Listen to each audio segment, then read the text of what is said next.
Graça e paz, amados da Igreja Metodista Renovada, nossa igreja querida, pessoal do Tadel, pessoal líderes e aqueles que estão se tornando líderes, graças a Deus pela vida de vocês.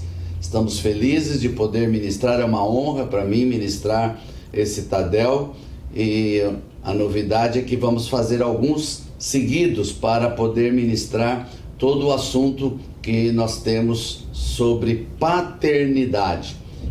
Agradeço muito o convite do apóstolo Joel, tem sido muito amoroso, tem nos honrado muito, e para mim é honra servir a vocês da Renovada, a quem nós amamos muito. E serão algumas sequências, então nós queremos que você acompanhe essas sequências para não perder o fio da meada, como se fala na língua popular, né?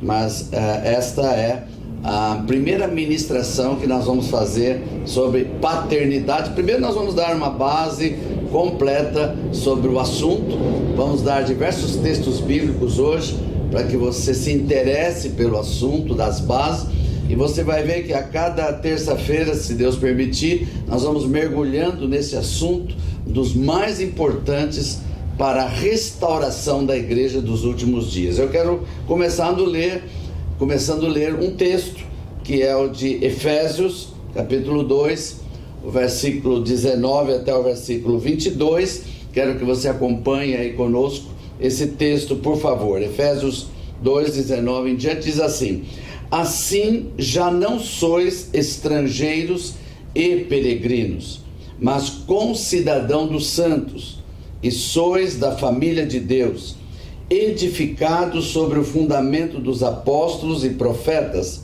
sendo ele mesmo Cristo Jesus a pedra angular, no qual todo o edifício bem ajustado cresce para santuário dedicado ao Senhor, no qual também vós juntamente estáis sendo edificados para a habitação de Deus no Espírito. Por que eu usei esse texto? Primeiro, para fundamentar que toda a palavra de Deus no Novo Testamento, ela diz que o fundamento apostólico e profético, nós temos um fundamento, e este é o fundamento dos apóstolos e profetas.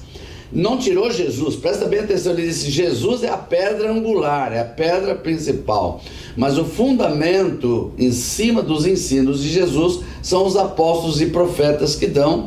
Por isso esse texto fala que ele é a pedra angular, mas o fundamento é dos apóstolos. E o que é o fundamento?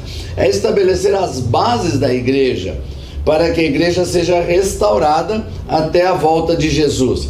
Por isso que Jesus ensinou os seus discípulos, deixou o Espírito Santo, ele disse: ele vos ensinará todas as coisas. Então veja que o apóstolo Paulo, que é que escreveu esse texto, ele está muito bem fundamentado para falar dos assuntos que ele fala, e que muitas vezes parece que não tem nada a ver com as parábolas de Jesus, mas tudo está dentro de um contexto que Jesus é a pedra angular principal, e ele é um dos principais fundamentos apostólicos do apóstolo Paulo. E conforme está escrito na palavra que nos últimos dias o saber se multiplicaria, isso está no livro de Daniel, e você sabe muito bem que o saber está se multiplicando em todas as áreas: ciência, tecnologia, informática. O mundo está progredindo na medicina de uma forma extraordinária, exponencial. E o que está acontecendo por causa disso? Muitas vezes olhamos isso e esquecemos que o saber bíblico, o saber do conhecimento também está crescendo.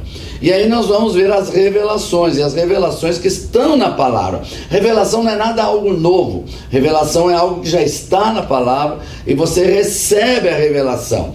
A ilustração que eu tenho, que eu sempre uso para explicar essa questão de revelação, é a seguinte: você entra num quarto escuro, cheio de coisa, mas muito escuro, e aí você acende um fósforo. Bom, a luz do fósforo vai te dar uma luminosidade pequena, você vai enxergar algumas coisinhas, mas se você acender um holofote, você vai enxergar muito mais coisas. Então o que é a revelação? É quando você sai de uma luz pequena para uma luz maior, quando você busca uma luz maior da palavra de Deus, porque está tudo dentro da palavra de Deus. Então, baseado nisso, nós temos a base bíblica para dar fundamentos apostólicos e proféticos. E o grande fundamento apostólico e profético que nós vamos trabalhar nesse Tadel, desses dias, dessas terças-feiras, será o fundamento da paternidade, o estabelecimento da paternidade na igreja. Quero mostrar primeiro a palavra profética que encerra o Antigo Testamento. Quando você vai para o livro de Malaquias, aliás, quando fala em Malaquias, todo mundo já pensa em dízimo e oferta. Querido, deixa eu te falar algo sobre o livro de Malaquias antes de continuar. O dízimo que está em Malaquias, oferta, infelizmente é o mais usado. Todavia, ele é só uma pequenina parte de tudo que é o livro de Malaquias. O livro de Malaquias é o livro da família e é o livro que encerra o Antigo Testamento para uma palavra profética para o Novo Testamento. E dentro do contexto macro de Malaquias entrou o dízimo e oferta. E é o que se usa, mas não é o assunto hoje. Eu quero ver os dois últimos versículos do capítulo 4 que encerra o livro de Malaquias. Então acompanhe comigo Malaquias capítulo 4, versos 5 e 6, diz assim: Eis que vos enviarei o profeta Elias, antes que venha o grande e terrível dia do Senhor. Ele converterá o coração dos pais aos filhos, e o coração dos filhos a seus pais, para que eu não venha e fira a terra com maldição. Aqui nós podemos afirmar categoricamente que esta palavra profética, ela vai para o Novo Testamento, primeiro porque se encerrou o Antigo, segundo porque fala antes do grande e terrível dia do Senhor. Então quando você vai buscar na Bíblia qual é o dia do Senhor, nós sabemos que é o dia do arrebatamento e da segunda vinda de Cristo depois do arrebatamento. Esse é o grande dia terrível do Senhor que está na palavra de Deus. Então nós estamos falando desse tempo atual, agora que nós estamos falando. E aqui diz que enviarei o profeta Elias. Nós temos que entender isso no Antigo Testamento. Quando diz o profeta Elias enviarei, está falando da unção profética. Veja que o apóstolo Paulo, e nós lemos que a igreja foi fundamentada nos apóstolos e profetas, e eu tenho uma palavra profética que encerra o Antigo Testamento, dizendo que viria nos últimos tempos uma unção profética, e essa unção profética é a unção que vai trazer algo muito forte, e diz, esta unção trará a conversão do coração dos pais aos filhos, e coração dos filhos aos pais. Então veja, aqui começa a ordem da prioridade da paternidade. Quando nós falamos de paternidade, existe uma ordem. A ordem está baseada num anúncio profético para o tempo do fim. Qual é a ordem da paternidade? Pais aos filhos, paternidade; filhos aos pais, filiação. Então guarde bem essa colocação que eu estou dando. Paternidade é a primeira parte, ou seja, quando há a conversão do coração dos pais aos filhos, e quando há uma paternidade, existe uma filiação, o coração dos filhos se volta aos pais. É óbvio que uma palavra profética como essa, que vai restaurar a igreja, e você vai entender o que é paternidade, da importância disso no contexto da restauração da igreja, como isso é forte para os últimos dias, que esta é a grande estratégia do diabo hoje, de tentar impedir que essa palavra profética se realize. Ok, você sabe muito bem que toda palavra profética que sai da boca de Deus vai acontecer. Agora, por que ela demora e por que muitas vezes parece difícil de entender? Porque Satanás não quer que ela aconteça, ou que, se ela acontecer, não atinja a maioria das pessoas da igreja que não tem entendimento. Veja, vamos ver a questão da estatística, da cultura. Vamos falar da cultura atual, né? A cultura que nós estamos vivendo no Brasil. Nós estamos aqui no Brasil e para nós interessa a cultura brasileira. Se nós pegarmos o quadro social principal do Brasil hoje, qual é o grande problema da sociedade? A questão dos pais dentro da família. Relacionamento de pais e filhos totalmente distorcidos, pais agressivos, pais ausentes, e toda a estratégia da educação mundana do humanismo secular, do príncipe da Grécia, daquilo que está por trás de toda a teologia que está para destruir as famílias, é exatamente para destruir essa ligação do pai na família. Então veja que como começa até o Brasil, né? Se a gente for olhar a origem do Brasil, a nossa origem brasileira começou com uma grande quantidade de crianças bastardas. Porque quando os portugueses chegaram aqui, simplesmente tiveram relações com as índias, sem mais nem menos, e aí o número de casos, e depois foram embora. Então ficamos aqui com o início da colonização brasileira pelos portugueses como uma bastardia violenta. Para quê? Para que não houvesse paz. Para que uma nação, que a gente sabe hoje, uma nação escolhida por Deus, uma nação que realmente Deus está tentando modificar essa nação com toda a guerra satânica. E por quê? Porque lá atrás Satanás sabia que essa nação escolhida teria que ser marcada por uma bastardia. Então veja que isso já vem desde o descobrimento do Brasil. Quando a gente pega, por exemplo, as estatísticas, eu estava vendo aqui a estatística do IBGE, uma coisa interessante me chamou a atenção na estatística do IBGE. A taxa de gravidez dos adultos está diminuindo, ou seja, mais adultos não estão querendo mais ter filhos, estão evitando filhos. Os adultos que estão mais amadurecidos. Mas quando você pega a taxa de natalidade de adolescentes ou pré-adolescentes presta atenção, de 10 a 14 anos, essa taxa de natalidade está aumentando absurdamente. Por quê? Porque são crianças que estão gerando filhos que não vão ter pais. Essa é a grande realidade, isso está na mídia diariamente. Tudo isso é uma estratégia satânica para mudar a palavra profética da paternidade verdadeira de Deus, que seria restaurada na igreja, para que Jesus viesse buscar uma igreja filiada, ou seja, que tivesse filhos. Mas para ter filhos tem que ter pais. Mas eu tenho uma boa notícia para você: a igreja apostólica e profética pode mudar essa situação. Você faz parte de uma igreja apostólica e profética. Você que é líder, você que está querendo ser líder de célula, líder de ministério, pastor da Renovada, você é um mover profético apostólico. Você está numa igreja apostólica e profética. Então você tem o fundamento apostólico e profético para mudar essa situação. E aí você vai me perguntar: como é que a gente pode mudar inicialmente nesse primeiro dia? Qual seria a primeira tática, a primeira estratégia? Eu vou dizer para você: revelando a verdadeira paternidade de Deus. E esse é o ponto número 1. Para falar de paternidade, eu tenho que começar a entender o que é Deus. Deus como pai, não Deus como um ídolo, ou Deus como um ser sobrenatural somente, mas como um pai. E essa revelação da paternidade de Deus está faltando nas igrejas. E nós temos que voltar agora a trazer isso para a igreja. Quem é o pai? Deus. Ou seja, quem é Deus como pai? Qual é a verdadeira cultura do reino de Deus? Então, quando ele estabeleceu o reino, Jesus veio trazer o reino, ele estabeleceu todo um princípio de rei, não simplesmente de ser um rei no sentido de autoridade, mas no sentido de paternidade. Eu quero ler mais um texto para você da palavra de Deus. Eu sei que você já está me entendendo, nós estamos caminhando devagar, porque é um assunto profundo, real e necessário para a igreja dos últimos dias serem restaurada a grande realidade da paternidade. Efésios, novamente o apóstolo Paulo, é o especialista no assunto. Efésios capítulo 3, o verso 14 e 15.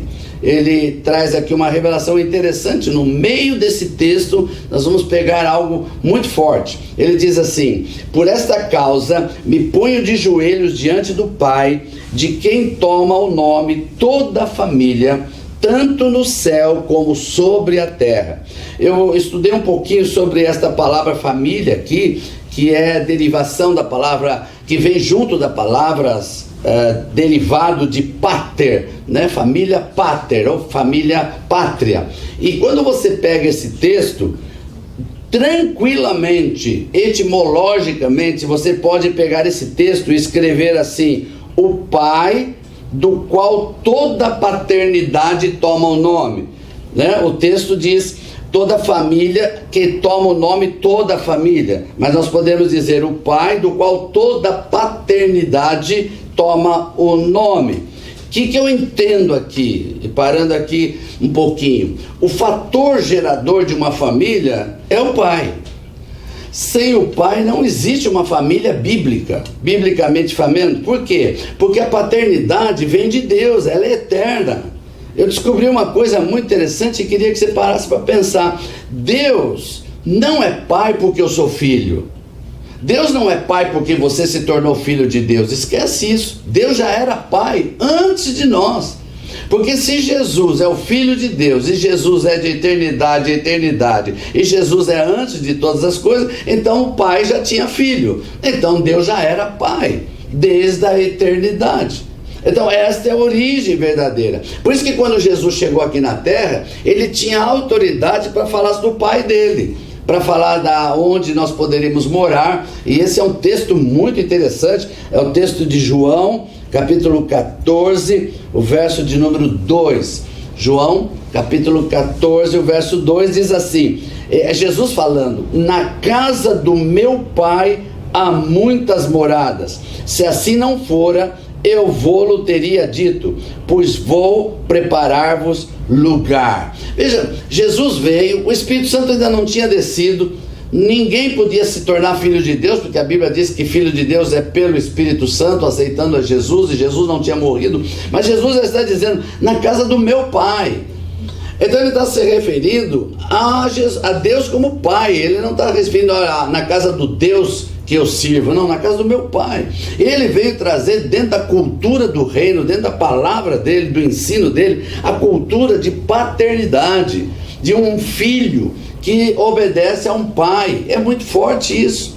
E ele vem trazendo isso, e aqui, quando ele fala de casa, na casa do meu pai, para ter casa do pai tem que ter família. Então aqui existe um significado físico e espiritual. No significado espiritual, estamos falando de geração, mas no significado físico, um verdadeiro lugar físico. Então, qual é a grande verdade eterna para o Tadel de hoje? Qual a grande verdade eterna? Deus é um pai e o céu é um lar. O céu tem casa, é um lar. E Deus é pai de eternidade, ele é pai antes de nós sermos filhos. Então, quando eu pego esse ponto, eu começo agora a descer um pouco de detalhes. Espero que você esteja me acompanhando. Eu sei que é um assunto profundo, mas eu estou falando com gente de grande sabedoria, estou falando com gente inteligente mesmo. Então, eu creio que você vai me acompanhar e vai entender.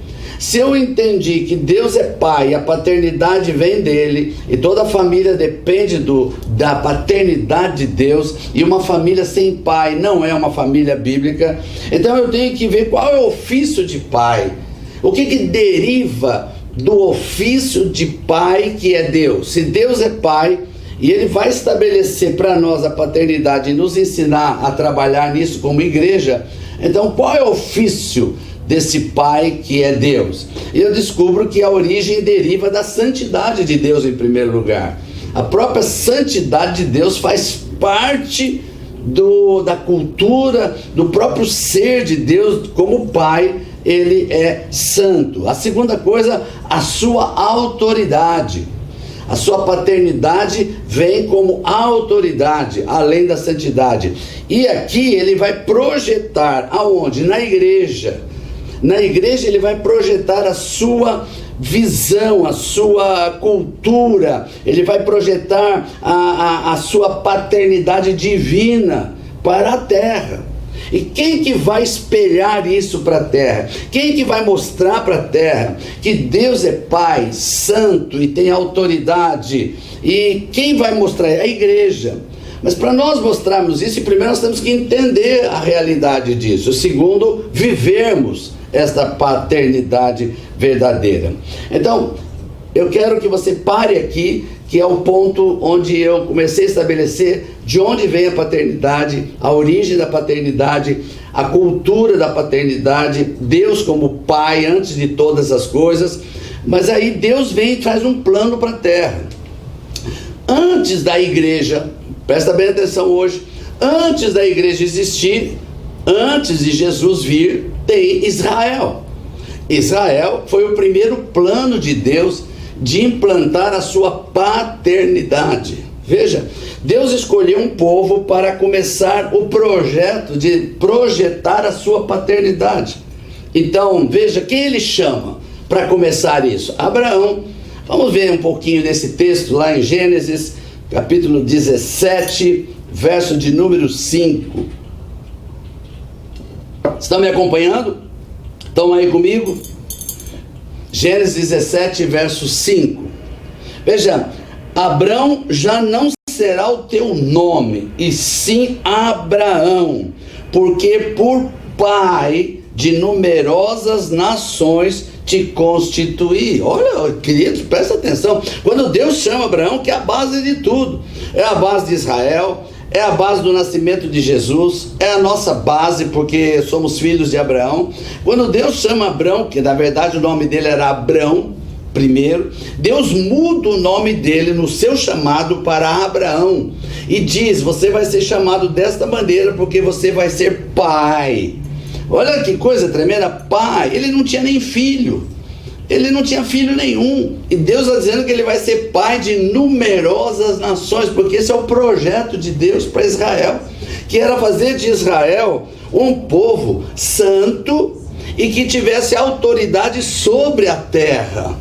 Por isso que quando Deus chama Israel, agora já formado, depois de Abraão, de Isaac, de Jacó, não precisamos detalhar isso, eu só quis chamar a origem do chamado de Abraão. Quando nós vamos para Êxodo 19, o verso 5, o verso 6, nós vamos ver qual é o significado do chamado de Israel.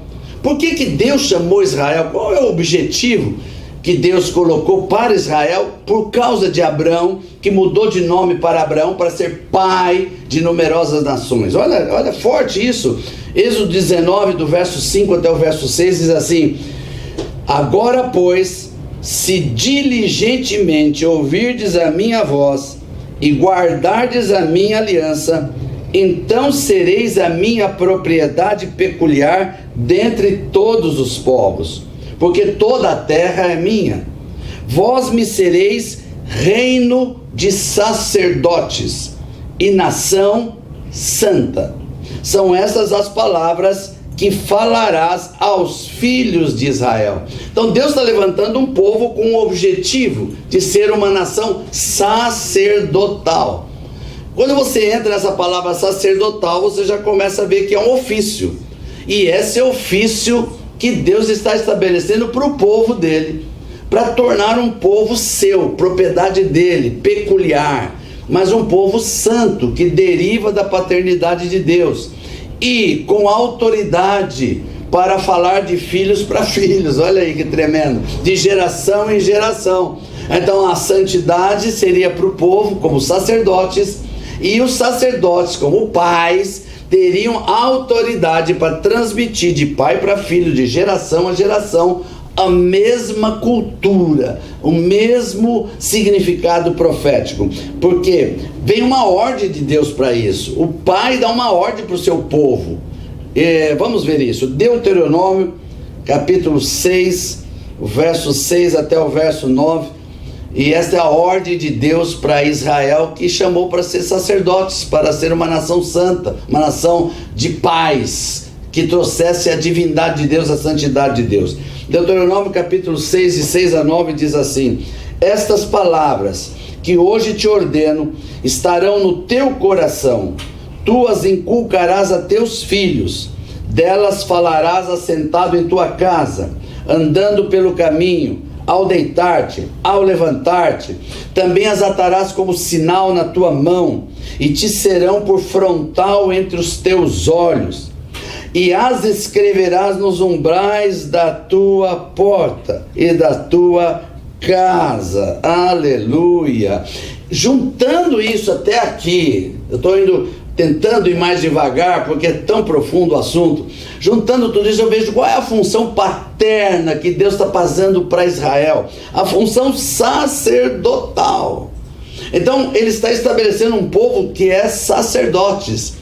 Qual é a função paterna dentro dessa conjuntura de Israel? Uma função de santidade e autoridade.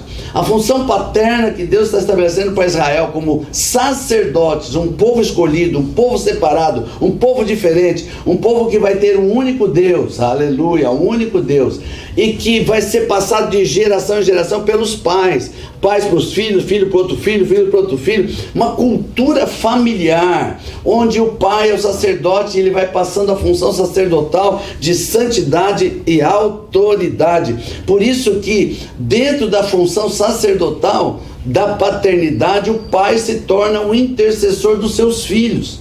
Veja que a palavra profética que eu falei de Malaquias sempre é primeiro os pais aos filhos e dos filhos aos pais. Então, dentro da função paterna que Deus deu para Israel, essa função paterna está dentro do princípio sacerdotal, que além da santidade de Deus e a autoridade de Deus que vem para o pai, vem também a intercessão, porque é o pai que intercede pelos filhos. Vamos ver isso no caso de Jó. Jó para nós é um exemplo característico de função paterna de intercessão. Para nós aqui está caracterizado o pai que se preocupa com a sua função paterna de interceder pelos seus filhos. Jó capítulo 1, do verso 1 até o verso 6. Acompanha comigo, espero que você esteja acompanhando, anotando, fazendo anotações, porque é muito profundo esse assunto. E você não pode perder nenhuma terça-feira, porque isso aqui vai mudar o conceito e vai estabelecer um fundamento profético e apostólico que vai haver tremendamente na igreja renovada. Vamos lá, Jó capítulo 1 diz assim: havia um homem na terra de Uz, cujo nome era Jó. Era homem íntegro e reto, que temia Deus e se desviava do mal. Nasceram-lhe 7 filhos e 3 filhas. Possuía ele 7.000 ovelhas, 3.000 camelos, 500 juntas de boi, 500 jumentas, tendo também muitíssima gente a seu serviço, de modo que este homem era o maior de todos do Oriente. Iam seus filhos à casa uns dos outros e faziam banquetes, cada um por sua vez. Mandavam convidar as suas 3 irmãs para comerem e beberem com eles. E sucedia que, tendo decorrido o turno de dias de seus banquetes, enviava Jó e o santificava. E levantando-se madrugada, oferecia holocausto segundo o número de todos eles. Pois dizia Jó: talvez meus filhos tenham pecado e blasfemado de Deus no seu coração. Assim o fazia Jó continuamente. Função de sacerdote, função de intercessor pelos filhos. É por isso que Deus enviou o Espírito Santo para nos ajudar no tempo da igreja, na função paterna, na função de intercessor dos pais pelos filhos, e os filhos vão passando isso para os outros filhos, trazendo a santidade de Deus e a autoridade de Deus para estabelecer uma família que mostra quem é o Deus Pai, não um Deus qualquer, não um Deus de pedra, não um Deus de ídolo, não um Deus de altar simplesmente, mas um Deus que é Pai, faz parte da família, está reunido dentro da sua família. E a última coisa que eu queria deixar para essa terça-feira, porque são assuntos tão profundos, é que a santidade veio e a intercessão, ela faz com que o pai interceda para que a santidade de Deus venha na sua família. Por isso é função da paternidade. Mas a outra questão é a cadeia de autoridade. Então, dentro da função paterna de paternidade, vem a autoridade. E uma coisa que eu descobri, que a autoridade é que nos leva a tudo que é benefício do reino. A autoridade que nos leva à cura, à prosperidade, à autoridade. Mas como que ela é exercida? E é aí que nós vamos entrar agora para ir para os finalmente. 1 Coríntios capítulo 11, o verso 3, Paulo novamente mostrando sobre a questão da cadeia de autoridade. Ele diz assim, verso 3 do capítulo 11 de 1 Coríntios: quero, entretanto, que saibais ser Cristo o cabeça de todo homem, e o homem o cabeça da mulher, e Deus o cabeça de Cristo. Quando ele fala de cabeça, escute bem, simbologia de cabeça na Bíblia é autoridade. A minha cabeça representa a minha autoridade. Por isso que quando alguém põe as mãos sobre a minha cabeça, ele está transferindo o que ele tem para mim, porque é a minha autoridade com a transferência das mãos de outra pessoa. Então ele está colocando aqui uma cadeia. Essa cadeia ela é descendente, ela não é ascendente. Não é os filhos para os pais para os avós, não. Começa de cima. Deus é o cabeça de Jesus, Jesus é o cabeça do homem, e o homem é o cabeça da mulher. E assim começa toda uma cadeia de autoridade que vai funcionar dentro de uma hierarquia paterna. Tudo está dentro de paternidade. E aqui mais um texto para nós concluirmos, Lucas capítulo 7, do verso 1 ao verso 10, é um texto muito conhecido, para nós completarmos aqui, e já chegamos aos finalmente de hoje, dentro do prazo que nós temos, e aí você na próxima semana eu vou continuar, nós vamos mergulhar, quando nós terminarmos isso, você vai ver como você vai ser curado, você vai ser liberto, você vai entender essa questão de paternidade, você vai abrir teus olhos, porque a revelação vai chegar, e você vai dizer, como dizem os rapazes hoje, uau! Que revelação poderosa, isso vai mudar a sua vida, porque é fundamento apostólico e profético. Então aqui, Lucas capítulo 7, é isso, né? Ok. Verso 1, tendo Jesus concluído todas as suas palavras dirigidas ao povo, entrou em Cafarnaum, e o servo de um centurião, a quem esse muito estimava, estava doente, quase à morte. Tendo ouvido falar a respeito de Jesus, enviou-lhe alguns dos anciãos dos judeus, pedindo que viesse curar o seu servo. Estes, chegando a Jesus com instância, lhe suplicaram, dizendo: ele é digno de que lhe faças isso, porque é amigo do nosso povo, e ele mesmo nos edificou a sinagoga. Então Jesus foi com eles. Já perto da casa, o centurião enviou-lhes amigo para lhe dizer: Senhor, não te incomodes, porque não sou digno que entres em minha casa. Por isso eu mesmo não me julguei digno de ir ter contigo, porém manda com uma palavra e o meu rapaz será curado. Porque também eu sou homem sujeito à autoridade, e tenho soldados à minha ordem, digo a esse vai, ele vai, a outro vem, ele vem, e ao meu servo faz isso, ele o faz. Ouvindo essas palavras, admirou-se Jesus dele, voltando-se para o povo que o acompanhava, disse: afirmo-vos que nem mesmo em Israel achei fé como esta. E voltando para casa, os que foram enviados encontraram curado o servo. Eu quero que você preste atenção. O centurião é um cara de autoridade romana. Ele tinha debaixo dele muitos soldados, ele era respeitadíssimo, ele tinha ordem para prender quem ele quisesse. Esse camarada, ele era temente a Deus, apesar de ser romano, apesar de ser uma pessoa considerada na época pagã, mas ele temia a Deus.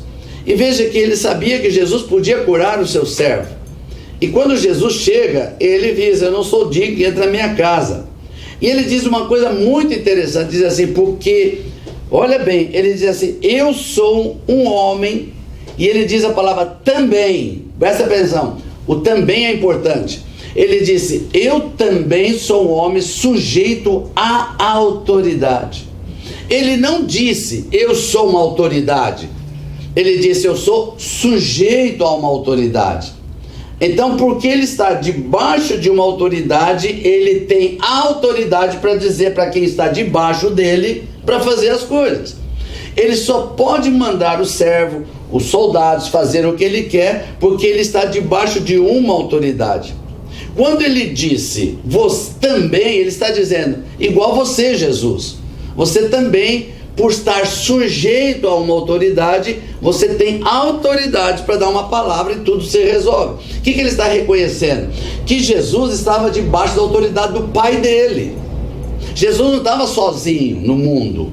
Jesus não era aquela pessoa que, não, eu não preciso dar satisfação para ninguém, eu mesmo me viro, né? Eu falo com Deus e acabou. Não, ele, Jesus, o próprio Jesus aqui como homem, ele estava debaixo da autoridade do Pai dele.